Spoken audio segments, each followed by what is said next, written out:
Assalamualaikum, Salam Malaysia Madani. Saya Hikmah Juni. Fokus minggu ini 3 minit bersama Japan.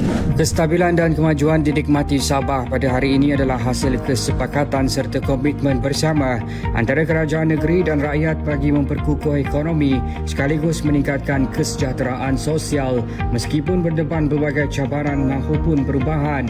Pemetik laporan bernama yang di-Pertua Negeri Sabah Tun Musa Aman berkata, kerjasama erat antara kedua-duanya membolehkan Sabah terus melangkah ke hadapan termasuk dalam usaha memastikan pembangunan lebih inklusif dan seimbang khususnya di kawasan luar bandar. Beliau berkata Sabah memperlihatkan perkembangan memperangsangkan dalam sektor ekonomi, pelaburan dan pembangunan infrastruktur antaranya melalui pemerkasaan sektor utama seperti pertanian, pelancongan, perindustrian serta ekonomi berasaskan sumber.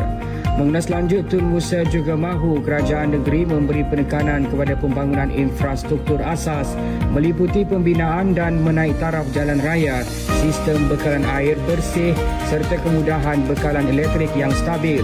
Usaha itu amat penting bagi memastikan kesejahteraan rakyat terpelihara di samping merancangkan pertumbuhan ekonomi serta memperkukuh jaringan perhubungan antara bandar dan luar bandar.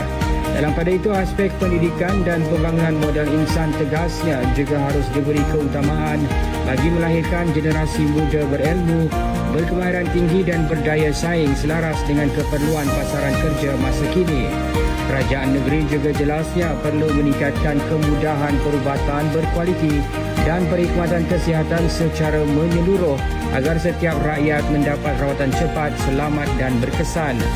Beliau berkata demikian dalam perutusan khas sempena ulang tahun kelahiran rasmi ke-75 yang di-Pertua Negeri Sabah di Istana Seri Kinabalu pada Isnin.